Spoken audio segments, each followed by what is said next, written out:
وَتِلْكَ الْأَمْثَالُ نَضْرِبُهَا لِلنَّاسِ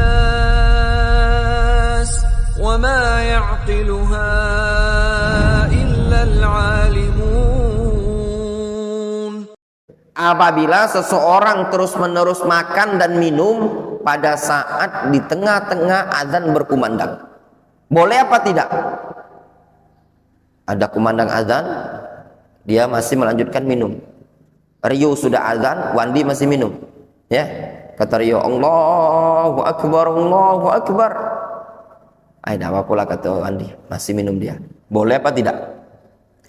Idza kana al-muadzin la yuadzin illa ba'da tulu'il fajri.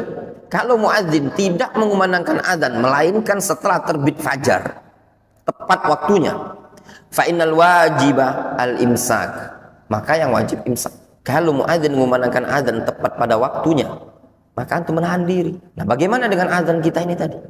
Ghalibudz dzan, dugaan terkuat. Azan yang dikumandangkan sudah tepat waktunya. Karena ada jadwalnya dan bukan sengaja untuk diselisihi. Difahami? Liqaulin Nabi sallallahu alaihi wasallam, berdasarkan sabda Nabi sallallahu alaihi wasallam, inna bilalan yu'adzinu bilailin. Sesungguhnya Bilal mengumandangkan azan di malam hari. Fakulu washrabu hatta yu'adzina ibnu Ummi Maktum. Kata Nabi sallallahu alaihi wasallam, makan dan minumlah sampai ibnu Ummi Maktum mengumandangkan azan. Jelas ini azan di zaman Rasul ada dua kali, azannya Bilal, azannya Abdullah ibnu Ummi Maktum, muttafaqun alaih an Ibni Umar wa Aisyah. Namun kalau muazzinnya tadi mengumandangkan azan sebelum subuh, kalau seandainya azannya belum masuk waktu, memang sengaja dicepatkan, maka boleh saja bagi dia makan dan minum tadi sampai selesai muadzin mengumandangkan azan selama fajar belum terbit. Li'annal asla baqa'ul lail, dikarenakan hukum asal masih teranggap malam. Waqad qala Allah Subhanahu wa ta'ala, Allah Subhanahu wa ta'ala berfirman, wa kulu washrabu hatta yatabayyana lakumul khaytul abyadu minal khaytil aswadi minal fajr thumma atimmus siyama ilal lail. Allah Subhanahu wa ta'ala menyatakan, makan dan minumlah kalian sampai kapan? Sampai nampak bagi kalian betul-betul muncul fajar, kemudian sempurnakanlah puasa sampai malam. Kapan kita boleh makan dan minum? Dari malam sampai betul-betul nampak apa? Nampak fajarnya tadi. Wa idza syakka. Nah, lihat di sini.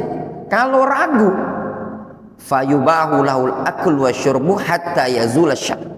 Namun kalau antum ragu, muadzin ini tepat enggak azannya? Tepat enggak azannya? Maka hukum asalnya apa?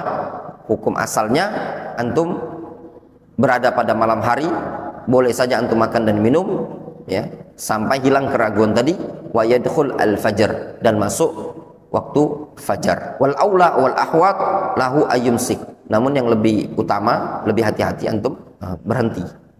Kenapa berhenti?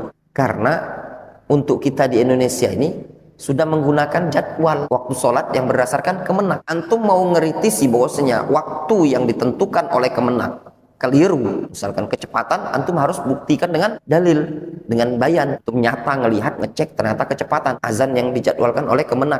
Antum punya data, baru antum bisa hilangkan ini tadi. Difahami?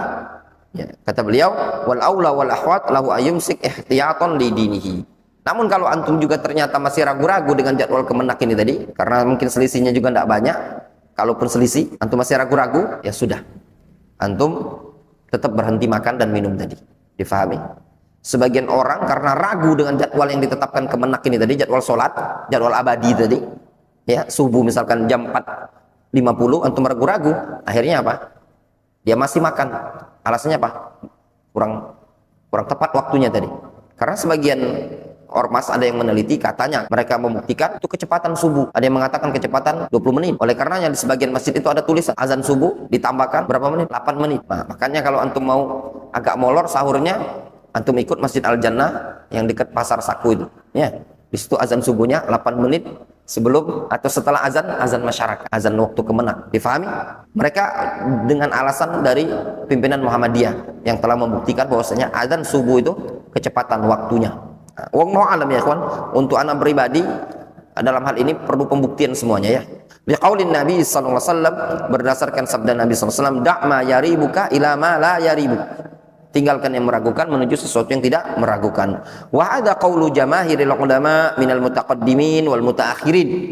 Ini pendapat mayoritas para ulama baik dari kalangan mutaqaddimin atau mutaakhirin. Wa bihadza afta Syekhul Islam Ibnu Taimiyah, tsumma samahatu Syekh Ibnu Baz, wa Syekh Ibnu Utsaimin, wa Syekh Muqbil Al-Wadi'i rahimahumullahu rahmatan wasi'ah. Ini juga merupakan fatwa dari Syekhul Islam Ibnu Taimiyah, Syekh Ibnu Baz, Syekh Ibnu Utsaimin dan juga Al-Imam Al-Wadi'i rahimahullahu taala.